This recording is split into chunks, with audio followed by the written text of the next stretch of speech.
लो मेरे plus one के बच्चों, कैसे हो आप सभी लोग। तो आज हम इस वीडियो के अंदर करेंगे बायोलॉजी के कुछ नेक्स्ट जो हमारे करेक्टरिस्टिक्स रह चुके थे, करेक्टरिस्टिक्स फॉर लिविंग थिंग्स के कौन कौन से वो करेक्टरिस्टिक्स हैं जिनको हम देख के बता सकते हैं कि कोई चीज लिविंग थिंग्स हो सकती है। तो हमने इससे पहले वाली जो वीडियो बनाई थी उसमें काफी सारे करेक्टरिस्टिक्स हमने जो पढ़ लिए थे, काफी सारे करेक्टरिस्टिक्स हमने डिस्कस किए थे। लेकिन इस वीडियो के अंदर हम जो कुछ बचे हुए हमारे इंपॉर्टेंट जो करेक्टरिस्टिक्स होते हैं वो हम पढ़ेंगे, ठीक है जी। तो अब इस वीडियो के अंदर हम जो फर्स्ट जो करेक्टरिस्टिक्स लेके आने वाले हैं वो है कॉन्शियसनेस। तो ध्यान से देख लेना, स्पेलिंग्स ध्यान से लिखते रहो, नोट्स प्रिपेयर करते रहो, मैं तो आपको यही बोलूंगा। इस वीडियो से आपको हर एक तरह का आपको जो भी मटेरियल चाहिए वो सब प्रोवाइड होगा। अगर किसी तरीके की आपको कोई दिक्कत आती है तो कमेंट कर दिया करो। सब्सक्राइब तो मैं तो डेली वीडियो में बोलता हूं कि सब्सक्राइब कर दो भाई लोग, ताकि मेरी आने वाली वीडियो आपके ऊपर, आपके चैनल के ऊपर, मैं बोल रहा हूं आपके ऊपर, अरे आपके चैनल पर डायरेक्ट आ जाए तो आपको ढूंढनी ना पड़े कि कौन सी अब वीडियो आई है, ठीक है जी।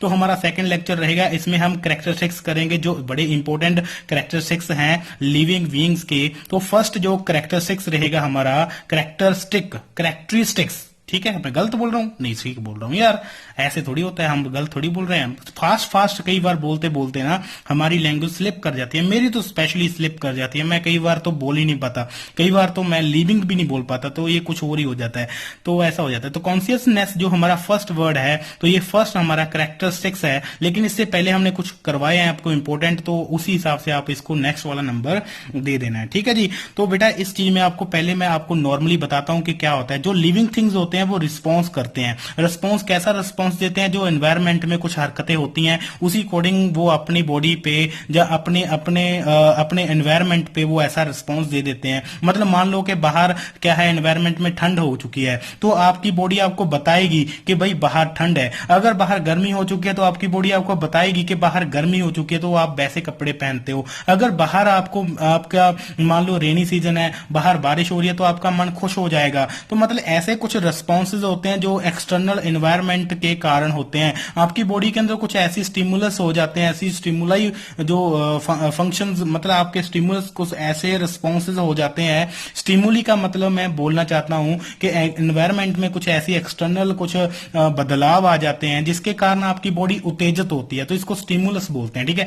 आपकी बॉडी जब उत्तेजित होती है तब वैसा रिस्पॉन्स करने लगती है जैसा वो एनवायरमेंट करवाना चाहता है। अगर ऐसे रिस्पॉन्स आपको आपकी बॉडी में मिल रहे हैं या किसी अदर ऑर्गेनिज्म में मिल रहे हैं, इसका मतलब वो लिविंग थिंग्स है। इसका मतलब ये सबसे बड़ा इंपॉर्टेंट कॉन्शियसनेस जो वर्ड है, ये भी आपकी लाइफ को डिफाइन करेगा कि ये लाइफ डिफाइनिंग क्या है, करेक्टरिस्टिक्स है लिविंग थिंग्स का। अगर ऐसा हो रहा है, क्योंकि रिस्पॉन्स तो वही देंगे ना एनवायरमेंट के बदलने से जो लिविंग थिंग्स हैं जिनके अंदर जान है। अगर मैं बोलूं कि आपके घर पे पड़ी हुई चेयर है, क्या वो ठंड में और गर्मी में, रेनी सीजन में आप उसके चपेट लगा दो, आप उसके लात मारो, आप उसके कुछ भी कर दो, क्या वो रिस्पॉन्स देगी? कोई रिस्पॉन्स नहीं देती। वो नॉन लिविंग इसीलिए बोलते हैं। इसका मतलब जो भी लिविंग होते हैं, चाहे वो रिप्रोड्यूस कर रहे हैं चाहे वो नहीं कर रहे हैं, लेकिन जो लिविंग बीइंग्स होते हैं अगर वो कॉन्शियसनेस ऐसा बिहेव कर रहे हैं, अगर एनवायरमेंट के अकॉर्डिंग बदल रहे हैं, अपने आप को बदलने की कोशिश कर रहे हैं, तो इसका मतलब वो कौन है? लिविंग थिंग्स हैं।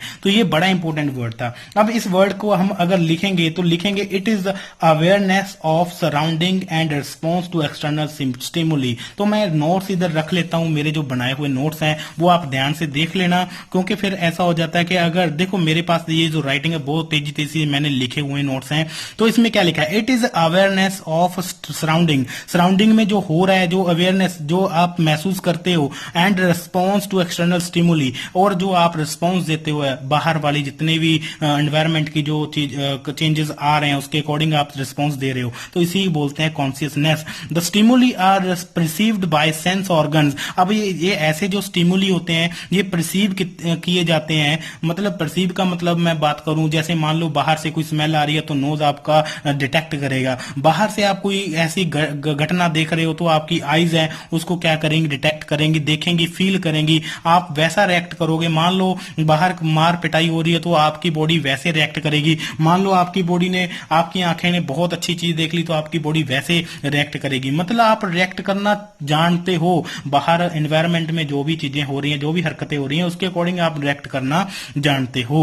तो ठीक है जी। तो जैसे आपकी स्किन क्या बताएगी कि बाहर एनवायरमेंट में ठंड हो चुकी है, गर्मी हो चुकी है, रेन हो रही है, तो ये सारे के सारे उसी अकॉर्डिंग आप वैसे बदलाव करोगे अपनी बॉडी में, अपने अपने अपने जिस्म के ऊपर। तो इसे बोलते हैं कॉन्शियसनेस। अगर आप ऐसा कर रहे हो तो इसका मतलब आप लिविंग हो। ठीक है जी। कोई भी लिविंग है अगर ऐसा कर रहा है तो ऐसे चेंजेस फिजिकल हो सकते हैं, केमिकल हो सकते हैं और बायोलॉजिकल हो सकते हैं। अब यहां पे मैंने लिखा हुआ है the visible changes of reaction with an organism produce or result stimulus is called response. तो ये वही बात हो गई कि जब मान लो मैंने आपके चपेट लगाई, ठीक है, चपेट लगाने के बाद आपने वो देखा ना कि आपके चपेट लग रही है, चपेट लगने के बाद भी आपने रिस्पॉन्स दिया। क्या रिस्पॉन्स दिया? आप रोने लगे, आपने अपनी चिक्स को मसलना स्टार्ट किया, क्यों? गर्मी निकल रही है। तो जो भी आपका बाहर एक्सटर्नल जो भी आपका हो रहा है चेंजेस, उसके कारण आप जो रिस्पॉन्स दे रहे हो, उस रिस्पॉन्स की वजह से आपके अंदर जानी जाती है कि आपके अंदर क्या है, कॉन्शियसनेस है।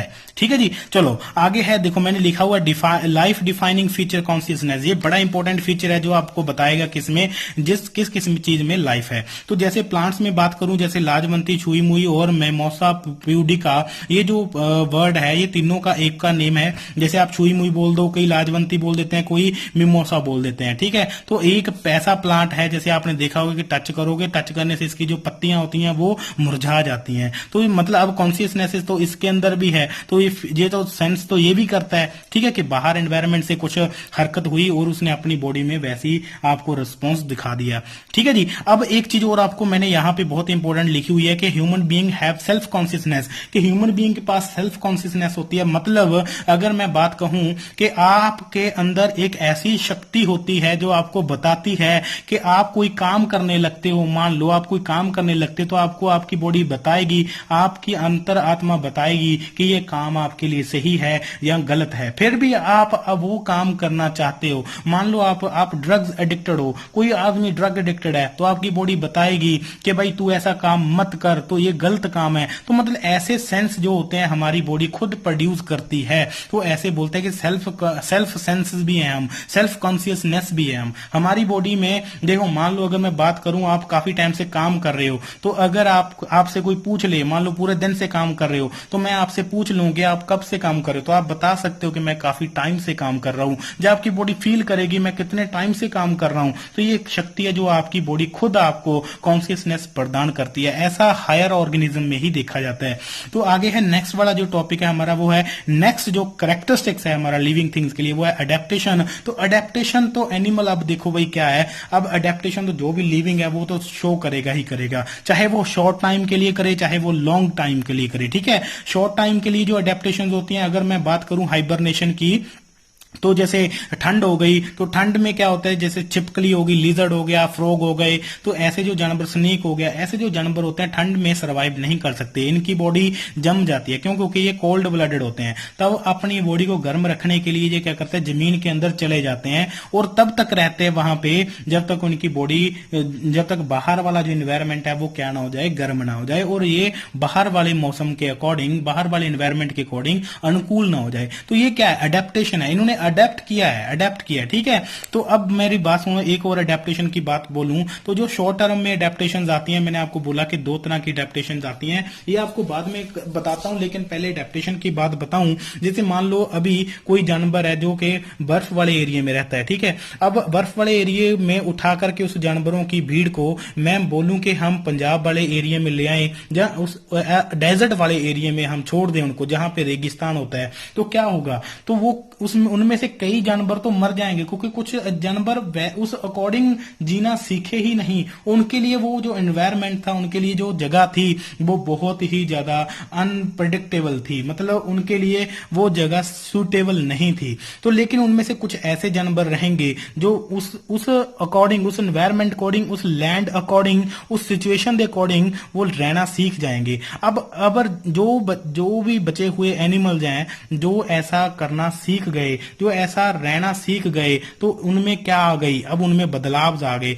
वो बदलाव कौन से हैं, उनको बोलते हैं अडेप्टेशन बोलते हैं, जो किसी के अकॉर्डिंग रहना सीख जाएं। ठीक है, अब इस वाले वर्ड को मैं और चेंज करूं तो जो इसको बोलते हैं नेचुरल सिलेक्शन। तो नेचुरल सिलेक्शन क्यों बोलते हैं, क्योंकि कुदरत खुद उन एनिमल्स को, उन ऑर्गेनिजम्स को डिसाइड करके चूज करती है कि ये हमारे टफ कंडीशन में रह सकता है या नहीं रह सकता। जो रह सकता है वही अर्थ के ऊपर सरवाइव करता है। अगर मैं बात करूं कि आपको अर्थ के ऊपर छोड़ा गया है क्योंकि आप टफ कंडीशन में सरवाइव कर सकते हो, इंसानों में ऐसी एबिलिटी होती है, इंसानों में ऐसी अडेप्टेशन होती है। ठीक है जी, तो ये है adaptation. Useful inheritable changes, inheritable changes होते हैं इन फॉर्म, फॉर्म में, फंक्शन में एंड बिहेवियर में। ठीक है जी, हर एक चीज में आपके जो बदलाव होते हैं, जो अडेप्टेशन होते हैं, जो आपकी बॉडी किसी के अकॉर्डिंग कर लेती है, ठीक है, तो उसी को बोलते हैं adaptations which enable an organism to adjust. देखो, टू एडजस्ट, जो ऑर्गेनिज्म अनेबल होता है एडजस्ट करने में, well and successful in its environment के अकॉर्डिंग रहना सीख जाए। अब ये दो तरह का होता है, तो ये होता है शॉर्ट टर्म और लॉन्ग टर्म। लेकिन इससे पहले मैंने यहाँ पे सर्वाइव और ब्रीडिंग लिखा हुआ है, तो यहाँ पे देखो एनिमल क्या करता है, पूरी लाइफ क्या चाहता है, सिर्फ एनिमल को यही चाहिए होता है। अगर कोई और चीज चाहिए होगी ना तो बताना मेरे को। तो एनिमल को या ऑर्गेनिज्म को पूरी लाइफ में एक तो फूड चाहिए होता है, बड़ी अच्छी तरीके से उनके पास न्यूट्रिशन हो। अगर उनकी फीडिंग अच्छे तरीके से है, उनकी फीडिंग में जो फुलफिल जो भी है, आपकी जो कंडीशंस है, वो सारी रिक्वायरमेंट्स है वो पूरी हैं, तो वो अच्छे से सरवाइव कर पाएगा। दूसरा क्या है, वो ब्रीडिंग चाहता है कि अच्छी सक्सेसफुल ब्रीडिंग हो मेरे पार्टनर के साथ। ठीक है, तो बस यही दो चीजें हैं जिसके कारण वो पूरी लाइफ को स्पेंड करता है। किस चीज में, स्ट्रगल में। देखो स्ट्रगल जो होती है वो लाइफ में इन्हीं दो चीजों के कारण होती है, और कोई चीजों के कारण कोई भी ऑर्गेनिज्म स्ट्रगल नहीं करता। या तो वो ब्रीडिंग के लिए स्ट्रगल करेगा या फिर वो फीडिंग के लिए स्ट्रगल करेगा, मतलब दोनों चीजों के लिए वो स्ट्रगल करेगा ही करेगा। ठीक है जी, अब ये शॉर्ट टर्म और लॉन्ग टर्म दोनों दो तरह की ये होती है। जैसे शॉर्ट टर्म में मैं बात करूं, एक आदमी है वो पहले तो बहुत ज्यादा पतला था, ऐसे इतना पतला था कि हड्डियों का पिंजर लग रहा था वो। अरे क्या बात कर रहे हैं सर, मजाक उड़ा रहे हैं किसी का? अरे नहीं, मजाक नहीं उड़ा रहे भाई, हम तो बता रहे हैं। मान लो उसी ने किसी का ऐसे मजाक उड़ा दिया, ठीक है, मतलब किसी ने उस बंदे का मजाक उड़ा दिया कि अरे तू क्या दिखता है यार, तू तो बड़ा पतला है, तेरे तो हड्डियां दिख रही हैं। अब उस बंदे ने दिल पे लगा ली वो बात। अब ऐसी दिल पे लगाई ना कि उसने 10-15 हजार जिम में भर दिया। अब ऐसा भरा उसने कि 4 साल उसने जिम लगाई। 4 साल जिम लगाने के बाद क्या हुआ, उसकी बॉडी ऐसे निकल के आई, अरे बड़ी मस्त बॉडी निकल के आई। ठीक है, फिर गाना चलता है, ठुकरा के मेरा प्यार मेरा इंतकाम देखेगी। अरे वाह वाह, फिर ऐसे गाने चलाते हैं फिर इस तरीके से गाने चलाते हैं वो लोग। ठीक है, तो मतलब 4 साल के बाद ऐसा क्या हो गया, उसमें क्या आ गया, अडेप्टेशन। उसने देखो ये अडेप्टेशन है कुछ, ठीक है, मतलब इसको मैं एवोल्यूशन में भी लेके आ सकता हूं। अब ऐसा नहीं है मैं आपको बोलूं, देखो कुछ अडेप्टेड है, वो एनवायरमेंट के अकॉर्डिंग रहना सीख गया। उसने वो टफ चैलेंज को क्या किया, उसने वो उस टफ चैलेंज को, ये बड़ा बात आप ध्यान से सुनना, वो टफ चैलेंज जो था उसने एक्सेप्ट किया। एक्सेप्ट करने से उसने क्या किया, अपनी बॉडी में बदलाव लाया। वो अगर मान लो वो लोगों के तानों के नीचे आके दब जाता तो क्या होता, फिर वो मर जाता। इससे अच्छा उसने क्या किया कि मैं इस टफ चैलेंज को एक्सेप्ट करता हूं और मैं जिम में जाऊंगा और इस एनवायरमेंट के अकॉर्डिंग मैं जीऊंगा। तो बेटा ठीक है, समझ रहे हो। अब ये शॉर्ट टर्म होती है। शॉर्ट टर्म क्यों, क्योंकि ये इनहेरिटेबल नहीं होती। अब ऐसा थोड़ी है कि आगे उसके बच्चे होंगे तो वो बच्चों में भी चली जाएगी बॉडी, ऐसा नहीं होता। ठीक है, अब लॉन्ग टर्म की बात करूं, जैसे मैं यहां पे मैंने लिखा हो, देखो यहां पे पहले शॉर्ट टर्म की बात लिख रहे हैं, देख रहे हैं, these appear for a short period to overcome species stress। देखो स्ट्रेस और in response to a particular reason, किसी रीजन या किसी सीजन या किसी स्ट्रेस के कारण कुछ हो जाए ऐसा। ठीक है, this development response to struggle, ये स्ट्रगल कल के आता है। जैसे मैं बात करूं, जैसे ह्यूमन बींग जो पहले वाले थे जिनके पूरी बॉडी पे हेयर्स थे, ठीक है, जो हेयर्स जो अपनी पूरी बॉडी को कवर करते थे हेयर्स के साथ, फिर उन्होंने धीरे धीरे क्या सीख लिया, कपड़ा पहनना सीख लिया। लेकिन है तो ये एवोल्यूशन की बात कर रहा हूं। लेकिन अगर अडेप्टेशन की बात करूं, अडेप्टेशन जो लॉन्ग टाइम की अडेप्टेशन होती थी, उन्होंने रहना सीखा ना, वो टफ, उन्होंने जो चैलेंज था, वो जो टफ चैलेंज था एनवायरमेंट का, वो उन्होंने झेला तब। ठीक है, चैलेंज को एक्सेप्ट किया, फिर जीते आए, वो जीते आए। तो ये अडेप्टेशन होती है। देखो देयर डेवलपमेंट अगर एवोल्यूशन को इसके साथ रिलेट करोगे तो बिल्कुल ही गलत है। एवोल्यूशन और अडेप्टेशन थोड़ी सी रिलेट करेंगी, लेकिन थोड़ी सी डिफरेंट भी हैं। बहुत इंपॉर्टेंट चीज, अगर अडेप्टेशन होएंगी फिर ही एवोल्यूशन होगी, आप बात याद रखना, ठीक है जी। चलो अब इसमें देखो क्या लिखा हुआ है कि for existence in order to survive करने के लिए, रहने के लिए, जीने के लिए स्ट्रगल कर रहे हैं, जो स्ट्रगल कर रहे हैं वो ऐसा स्ट्रगल कर लेते हैं कि उनका जो है लॉन्ग टाइम के लिए क्या हो जाता है, अडेप्टेशन हो जाती है। These are life long and remain present in all time, ये सभी टाइम पे प्रेजेंट होता है। This is disappear as soon as, अब देखो जिस बंदे ने बॉडी बनाई थी, मैंने शॉर्ट टर्म में बताया, जिस बंदे ने बॉडी बनाई थी, अगर वो 5 साल के बाद एक्सरसाइज करना बंद कर दे तो फिर वो अडेप्टेड हुआ था जो उस अकॉर्डिंग, तो वो सारा खत्म हो जाएगा। वो स्ट्रेस अब वो ले नहीं रहा तो वो सारा खत्म हो जाएगा, पूरा रिजल्ट क्या हो जाएगा, डिसअपियर हो जाएगा। तो वही है, ठीक है जी। तो अब आगे क्या है, ये heritable, either heritable to acquired and, देखो ये एक्वायर्ड कैरेक्टर्स होते हैं जो खुद बंदा क्या करता है, लेके आता है। कुछ क्या होते हैं, इनहेरिटेबल्स होते हैं जो जनरेशन से आते हैं, ठीक है जी। तो ये अडेप्टेशन होती है। अब जो हेरिटेबल होते हैं वो लॉन्ग टर्म कैरेक्टर्स होते हैं, वो लॉन्ग टर्म अडेप्टेशन होती है। तो आगे क्या लिख रहा हूं मैं ही लिख रहा हूं ना, तो मैं ही बताऊंगा कि मैं क्या लिख रहा हूं, ठीक है जी। तो आगे देखो हाइबरनेशन मैंने आपको बताया, एस्टिवेशन मैंने आपको बताया, and due to slow metabolism and store nutrition they can use only, बस यही 2-4 बातें हैं अब इसमें लॉन्ग और शॉर्ट टर्म में। तो जैसे लॉन्ग टर्म अडेप्टेशन की बात करूं, जैसे claws of different birds are well adapted to suit their perching habit. देखो इस वाली चीज में देखो पर्चिंग, रनिंग, स्विमिंग, ये जो सारी चीजें हैं देखो अडेप्टेड हुई हैं। देखो पक्षी तो सारे हैं, वर्ड तो सारे हैं, डक भी पक्षी की कैटेगरी में आता है, लेकिन ये स्विम करता है, ऑस्ट्रिच रनिंग करता है तो यही पक्षी, लेकिन उड़ नहीं सकता। पिजन क्या है, ये पर्चिंग भी करता है और उड़ भी सकता है। लेकिन मैं एक आपको चीज बताऊं, इसी को अडेप्टेशन बोलते हैं। जो लंबी लंबी चोंच वाले जो जानवर पक्षी होते हैं ना, इतनी लंबी लंबी चोंच वाले पक्षी होते हैं जो, ठीक है, इतनी लंबी लंबी, ठीक है, ऐसे। तो अब इनमें भी अडेप्टेशन हुई है। क्या अडेप्टेशन हुई है मैं आपको बताना चाहता हूं। जब डार्विन जो थे हमारे एवोल्यूशन का जो कीड़ा था, तब उस टाइम जो एवोल्यूशन की रिसर्च कर रहे थे, तब उन्होंने ये, और एक AR वेलेस भी थे, AR वेलेस ने ये रिसर्च किया कि जो इतनी लंबी लंबी चोंच वाले जानवर हैं ये कैसे हैं। इनका जो था कुछ मतलब रिलेशन पुराने कुछ पंक्षियों के साथ था। अब देखो अडेप्टेशन क्या चीज होती है। अब देखो फूड की कमी होने के कारण अब इनको जो फूड खा रहे थे वो मिलना बंद हो गया। अब इन्होंने क्या सोचा कि अगर जीना है तो खाना तो पड़ेगा ही, ठीक है। देखो मैंने आपको क्या बोला कि अडेप्टेशन क्यों होती हैं, सर्वाइवल के लिए होती हैं। सर्वाइवल क्या, फीडिंग के लिए या ब्रीडिंग के लिए। अगर इनको खाना ना मिले तो मर जाएंगे, तो इन्होंने सोचा कि हम भाई क्या करेंगे, हमने मरना तो है नहीं, जीना तो है, अब क्या करें। तो इन्होंने सोचा कि जो खाना नहीं मिल रहा तो छोड़ो, अब जो भी मिल रहा है वो खाते हैं। अब इनको मान लो मिले कीड़े खाने को मिले, लेकिन वो कीड़े कैसे मिले, लकड़ी होती है, जो पेड़ होते हैं, पेड़ों के जो स्टेम होते हैं उनके बिल्कुल अंदर जाकर के, जो सूखी हुई लकड़ियां होती हैं उनके अंदर कीड़े होते हैं। अब इन्होंने देखा कि हमारी चोंच तो अंदर जा ही नहीं रही, इस तरीके इतनी छोटी चोंच थी वो तो जा ही नहीं रही। अब क्या करें, अब इन्होंने एनवायरनमेंट के अकॉर्डिंग उसका जो एनवायरनमेंट का जो स्ट्रेस था उसको झेला, एक्सेप्ट किया, चैलेंज एक्सेप्ट किया, तो अपने आप को अडेप्ट किया उस एनवायरनमेंट के अकॉर्डिंग। तो जब देखते देखते एवोल्यूशन आई इनके अंदर। क्या एवोल्यूशन आई इनके अंदर कि इनकी जो चोंच है वो लंबी हो गई। समझ रहे मेरी बात। अब जितने भी आपको पक्षी ऐसे दिख रहे हैं वो इसी तरीके से अडेप्टेड होके आए हैं एनवायरनमेंट से। तो ये लॉन्ग टर्म होती हैं और ये हेरिटेबल हैं, आगे जनरेशन में मिलेंगी आपको। ये था बेटा, ठीक है जी। और आगे इसके बाद मैं दिखा रहा हूं। अब बेटा यहाँ पे एवोल्यूशन की बात कर रहा हूँ। जो नेक्स्ट है हमारा एवोल्यूशन, ये बड़ा इंपॉर्टेंट फीचर है, ये भी आपकी लाइफ को डिफाइन करता है।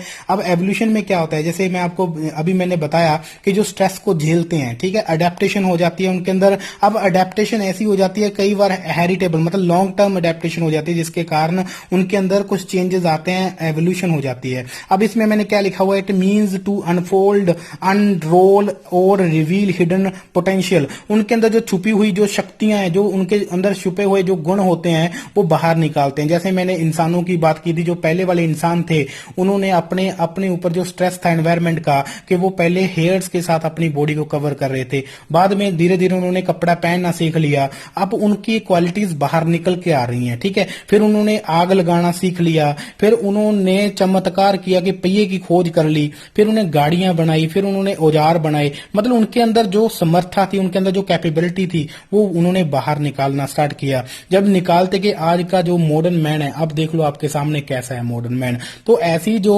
क्वालिटीज होती हैं जो बाहर निकलती हैं समय लॉन्ग टर्म के बाद, लॉन्ग टाइम के बाद, तब उसको बोलते हैं एवोल्यूशन बोलते हैं। ठीक है जी, तो यही था। अब उसके बाद रिपेयर एंड जनरेशन आ जाता है। आपकी बॉडी में ऐसा गुण होता है जो रिपेयर करती है। जैसे मान लो आप गिर गए, आपकी इंजरी आ गई, ठीक है जी, आपको कोई चोट लग गई, आपका मांस जो है फट गया, आपकी स्किन जो है वो खत्म हो गई, ऊपर से झड़ गई, तो वो रिपेयर हो सकती है।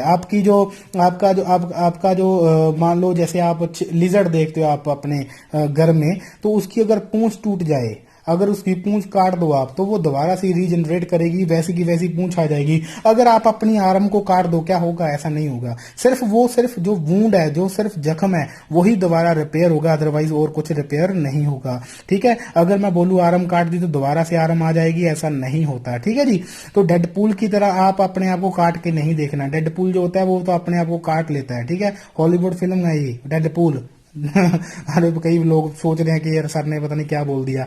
डेडपूल बायोलॉजी में नहीं आता, ये तो एक फिल्म है जो बनाई हुई है हॉलीवुड ने। तो अगर वो अपनी आर्म्स काट लेता तो दोबारा से आर्म आ जाती हैं, तो देखना एक बार फिल्म वो। ठीक है, तो ऐसा नहीं होता हमारे में। ठीक है, लेकिन सिर्फ छोटे छोटे जो, अगर मैं बात करूं कि रिपेयर और रीजनरेशन की जो क्वालिटी है, जब जब आप हायर फाइलम में जाते जाओगे, हायर डिवीजन में जाते जाओगे, तो रीजनरेशन की जो क्वालिटी है बहुत ज्यादा कम हो जाती है, खत्म ही हो जाती है। जैसे हमारे में देखो रीजनरेट होता है, नहीं होता। ठीक है जी, तो इस तरीके से तो यहाँ पे और कुछ नहीं है। तो फिर आगे मैं यहाँ पे ये मैं एक बार पढ़ा देता हूँ आपको। It is the ability to repair और रिन्यू करने का और रिपेयर करने का हमारे में एबिलिटी होता है। टू डैमेज और लॉस्ट पार्ट, ठीक है, जो डैमेज हो चुका है, जो लॉस्ट पार्ट हो चुका है।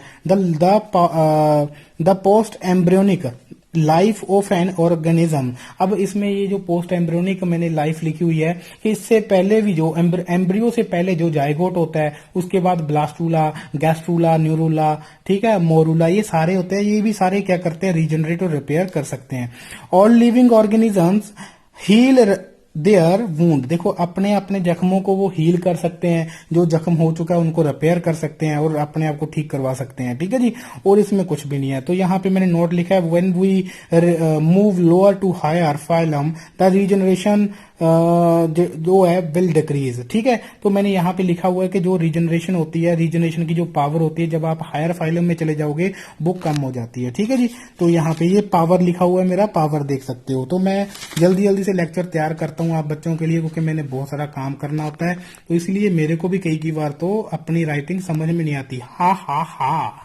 अब उसके बाद जो फीचर आता है हमारा, कैरेक्टरिस्टिक्स आता है लिविंग ऑर्गेनिजम्स का, वो है एजिंग। तो एजिंग बहुत इंपॉर्टेंट है। देखो जो कोई आदमी बड़ा हुआ है, जो कोई आदमी ने जन्म लिया है, जिस ऑर्गेनिज्म ने जन्म लिया है, वो तो बुढ़ा होगा ही, है ना। तो आपको बताना चाहता हूँ, एजिंग सिर्फ बुढ़ा होना नहीं होता। एजिंग सिर्फ जब बुढ़े दिखोगे उसी को एजिंग नहीं बोलते। एजिंग आपकी तब स्टार्ट हो जाती है जब आप पैदा होते हो। जब आप पैदा हो जाते हो, फिर आप बड़े होने लगते हो, तब आप में देखो कितने सारे चेंजेस आते हैं, मतलब आप ओल्ड होने लगते हो। देखो आपकी उम्र घटती रहती है, फिर भी आप जन्मदिन जो आपका हैप्पी बर्थडे है वो सेलिब्रेट करते हो। अरे आपके मरने के दिन नेड़े आ रहे हैं, अब आप सेलिब्रेट कर रहे हो। अरे बेवकूफ हो, एक तो आप मरने के नजदीक हो रहे हो और दूसरा आप ऊपर से खर्चा कर रहे हो। ऐसा नहीं करना चाहिए। अरे सर क्या बोल रहे हैं, पाप लगेगा सर को। ऐसा नहीं होता, ऐसे पाप थोड़ी लगेगा, आपको सच बता रहा हूं मैं। ठीक है, जब स्पर्म और एग आपस में मीट कर जाते हैं, जब जाइगोट बनता है, जाइगोट के बाद जो स्टेजेस अब आती हैं डिवीजन की, तो तब ही एजिंग स्टार्ट हो जाती है। देखो अब डिवीजन होने लगी, अब एजिंग स्टार्ट हो चुकी है। ठीक है, अब एजिंग क्या होती है? सिर्फ बुढ़ापा नहीं होता। एजिंग का मतलब होता है कि धीरे धीरे उसकी एबिलिटी कम होते रहना। ठीक है, स्टार्टिंग में आप बड़े जवान फुर्तीले होते हो, लेकिन धीरे धीरे आप जब जन्म ले लेते हो तब से ये एजिंग स्टार्ट हो जाती है। इस जन्म से भी पहले जो आपका 9 मंथ पीरियड होता है पेट में आपकी मदर के, और उससे भी पहले का जो पीरियड होता है आपका, जो मैं बात करूं, जैसे मैंने जाइगोट बोला, जब वो डिवाइड होना स्टार्ट करता है तब भी आपकी एजिंग स्टार्ट हो जाती है। तो एजिंग की जो स्टडी होती है, जैसे हम बोलें, जैसे बुक होती है, मान लो मैं बोलूं बायोलॉजी क्या होता है, biology is the branch of study living organisms. ठीक है, the branch of science in which that we study the living things। ठीक है, तो उसी तरीके से जब आप एजिंग की स्टडी करते हो, the study of ageing is called, क्या लिखा हुआ है? जेरेंटोलॉजी। क्या लिखा हुआ है? जेरेंटोलॉजी। तो ये वर्ड जो होते हैं वो ध्यान से आपने करने होते हैं। तो जेरेंटोलॉजी जो होती है वो एजिंग की स्टडी करने को जेरेंटोलॉजी ये टर्म है, इसको याद रखना। It is progressive decline डिटेरेशन in structure and function of an organism. तो बस वही बात होगी कि ये प्रोग्रेसिव होती है और ये डिटेरियोरेशन जो इन स्ट्रक्चर आपके स्ट्रक्चर में चेंजेस आने लगते हैं, बुढ़ापा आने लगता है, क्वालिटीज कम होती हैं, तो उसी को एजिंग बोलते हैं। ठीक है जी। एजिंग स्टार्ट बिफोर बर्थ मैंने लिखा हुआ है यहाँ पे, बायोलॉजिकल एजिंग होती है उसको बायोलॉजिकल एजिंग बोलते हैं। उसके बाद आ जाता है बेटा डेथ। डेथ बड़ा इंपॉर्टेंट है। इसमें क्या होता है, सिर्फ मरने को डेथ नहीं बोलते, डेथ बहुत इंपॉर्टेंट चीज है। अब जो डेथ की स्टडी करने को क्या बोलते हैं, थैनेंटोलॉजी बोला जाता है। ठीक है जी, प्रोनाउंसिएशन सही रखना अपनी, थैनेंटोलॉजी हम बोलते हैं डेथ को स्टडी करने को। ठीक है जी, थैनेंटोलॉजी। बात समझे भाई। अब देखो मैं क्या बोल रहा हूं, it is the ultimate termination of function life study of death is thanatology. अब जो भी स्टडी करते हो आप डेथ के बारे में, उस वाले ब्रांच को क्या बोलते हैं, उस वाले लीड को क्या बोलते हैं, थैनेंटोलॉजी बोलते हैं। ठीक है जी। अब डेथ को रोक नहीं सकते, ये तो आपका सच है, जिंदगी का कड़वा सच है। ठीक है, इसको नहीं आप रोक सकते। अब डेथ जो होती है वो दो तरह की होती है, क्लिनिकल डेथ और बायोलॉजिकल डेथ। क्लिनिकल डेथ में आप क्या करते हो, जैसे आप डॉक्टर हो तो डॉक्टर होकर के आप क्या देखते हो, हार्ट बीट अगर स्टॉप हो गई तो डेथ हो गई, अगर पल्स स्टॉप हो गई तो डेथ घोषित कर देते हो, तो अगर ब्रीथिंग स्टॉप हो गई तो डेथ घोषित कर देते हो, अगर पुपिल आपका डायलेट हो गया, आपका डिसअपीयर हो गया वहां से, तो आप क्या कर सकते हो, डेथ डिक्लेयर कर सकते हो। ठीक है जी। अगर बायोलॉजिकल डेथ देखनी है तो आपका जो ब्रेन के पास ऑक्सीजन पहुंचना बंद हो जाए, जब आपका ब्रेन फंक्शन करना बंद कर दे, तब आप वहां पे बायोलॉजिकल डेथ बोल सकते हो। ठीक है जी। अब पेलर मोर्टिस, जो मैंने वर्ड लिखे हुए हैं, कुछ लाइवोर मोर्टिस लिखा हुआ है, तो पेलर मोर्टिस क्या होता है, डेथ होने के बाद जब बॉडी पीली हो जाए तब पेलर मोर्टिस कंडीशन बोलते हैं। ठीक है, ऐसी कंडीशन में, ऐसी सिचुएशन में हम बोलते हैं पेलर मोर्टिस। जब आपकी लाइवोर मोर्टिस किस सिचुएशन में बोलेंगे, जब मरने के बाद जो पूरा ब्लड है, पूरा फ्लूइड है, वो सारा आपका बॉडी के लोअर पोर्शन में चला जाए, तब ऐसी सिचुएशन को हम क्या बोलेंगे, लाइवोर मोर्टिस कहेंगे। ठीक है जी। अब और आगे मैंने दो चार टर्म्स लिखी हुई हैं, एल्गोर मोर्टिस लिखा हुआ है, तो रिप्रोडक्शन ऑफ बॉडी टेम्परेचर, तो मैंने ये रिप्रोडक्शन बोल दिया मैंने, यार बेवकूफ हूं मैं, क्या बोल रहा हूं, अरे ओ छी, अरे गलत बोल रहे हैं सर कोई गलत बोल रहे हैं, अरे भाई दिमाग खराब हो रहा है मेरा। तो इतनी सारी बुक्स पढ़ी हैं, तो ये सारी बुक्स पढ़ के मैं लेक्चर तैयार करता हूँ, फिर उसके बाद आपको पढ़ाता हूँ, तो पता नहीं लगता क्या क्या लिख रहा है क्या क्या नहीं। चलो, रिडक्शन ऑफ बॉडी टेम्परेचर, जब आपकी बॉडी का जो टेम्परेचर है वो रिड्यूस होने लगे, तो और हाइपोथैलेमस आपका काम करना बंद कर दे, जो आपके ब्रेन के अंदर जो आपका मास्टर, आपका सब मास्टर बोल दिया, जो आपका प्रिंसिपल ग्लैंड होती है, प्रिंसिपल आप ऐसा बोल सकते हैं, एमडी जो ग्लैंड होती है, जो सारी ग्लैंड्स को क्या करती है, स्टिमुलेट करती है। अगर हाइपोथैलेमस जो काम करना बंद कर दे, तो ऐसी वाली कंडीशन को हम क्या बोलेंगे, एल्गोर मोर्टिस बोलेंगे। ठीक है जी। राइगोर मोर्टिस किसको बोलते हैं, या रिगोर मोर्टिस किसको बोलते हैं, जब आपके मसल्स आकड़ जाएं, आपकी नहीं बोल रहा, किसी की जो बॉडी जो डेड हो चुकी है, अगर उस डेड बॉडी के जो मसल्स आकड़ जाते हैं ना, वो ऐसे स्ट्रांग हो जाती है बॉडी, ऐसे अकड़ने से वो सीधी रहती है पूरी बॉडी। ठीक है, तो ऐसी सिचुएशन को हम क्या बोलते हैं, राइगोर मोर्टिस बोलते हैं। ठीक है जी। तो एक बहुत इंपॉर्टेंट टर्म है मेरे पास, यूथनेशिया। यूथनेशिया किसको बोलते हैं, यूथनेशिया बोलते हैं मर्सी किलिंग। यूथनेशिया होता है मर्सी किलिंग। मर्सी किलिंग मतलब दया की मृत्यु। अब अगर मैं बात करूं बेटा, बहुत इंपॉर्टेंट चीज है, अगर मान लो आप डॉक्टर हो, बेड पे एक पेशेंट लेटा हुआ है, अब वो इतना ज्यादा पेन महसूस कर रहा है, अब वो देखो आप ट्रीटमेंट कर रहे हो, अच्छा ट्रीटमेंट कर रहे हो, ऐसी कोई बात नहीं है, लेकिन फिर भी उसका जो पेन है वो रुक नहीं रहा। तो अब पेशेंट को क्या हो रहा है, जब कि मेरे को मार दो, इससे अच्छा तो है मेरे को मार दो। तो आपको वो बुलाता है और आपको कहता है कि भाई मेरे से दर्द सहन नहीं होता, तो आप मेरे को मार दो। क्या डॉक्टर को वो मर्सी किलिंग देनी चाहिए, वो दया की मृत्यु उस बंदे को देनी चाहिए, जबकि डॉक्टर को भी पता है कि कितना टाइम हो गया, बेचारा बहुत पीड़ित है, हमारी दवाइयां भी काम नहीं कर रही। तो क्या ऐसी सिचुएशन में जब पेशेंट मौत मांगे तो डॉक्टर को मौत देनी चाहिए, डॉक्टर को मर्सी किलिंग करना चाहिए उस बंदे को। मर्सी मतलब दया और किलिंग मतलब मौत। और ऐसी सिचुएशन को हम क्या बोलते हैं, मर्सी किलिंग को क्या बोलते हैं, यूथनेशिया बोलते हैं, यूथनेशिया बोलेंगे। ठीक है जी। तो बताओ क्या करना चाहिए ऐसा।